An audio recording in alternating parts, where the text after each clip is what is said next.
صلی اللہ علیہ وسلم اپنا سر مبارک ایک صحابی کے ران پر رکھے ہوئے تھے، آیت مبارکہ اتر رہی تھی، صحابی کہتے ہیں میری ران ایسا محسوس ہو رہا تھا کہ پھٹی جا رہی ہے۔ اللہ نے یہ طاقت رکھی ہے اپنی کتاب کے اندر، ہم نے تو چھوڑا ہی نہیں ہے،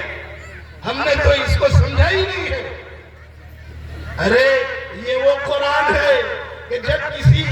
ایسے آدمی سے ٹکرا جاتا ہے اور اس کی آیات ٹکراتی ہے تو بگڑا ہوا دل بھی اس کا رخ بدل جاتا ہے، توبہ کر لیتا ہے۔ ارے یہی آیت جیسا کہ بعض علماء نے لکھا ہے، وہ فضیل ابن عیاض جو اپنے زمانے کا ڈاکو تھا، عیاش تھا، اس کے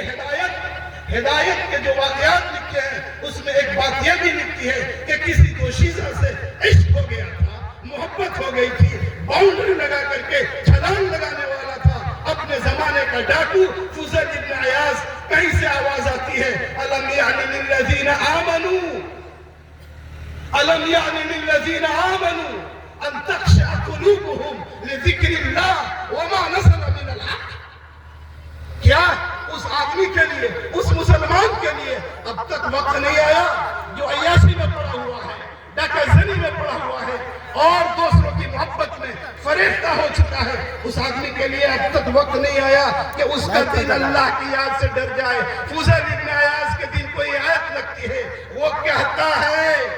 اے اللہ تیرا فضیل، تیرا گنہگار تیرے دربار میں حاضر ہے، آج سے توبہ کرتا ہے۔ میرے بھائیوں، یہ قرآن کی آیات کی تاثیر ہے، یہ وہی قرآن مجید کی آیات ہے کہ ایک زمانے میں مالک ابن دینار کا واقعہ لکھا ہے دیگر کتابوں کے اندر، سیر کی کتابوں کے اندر، کہ وہ مالک ابن دینار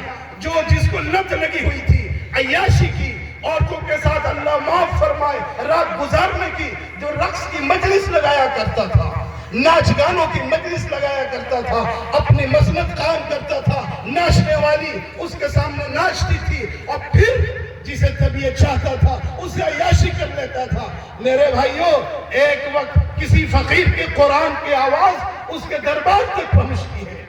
یہ اللہ نے ایسی تاثیر رکھی اس آیت کے اندر کہ آدمی کی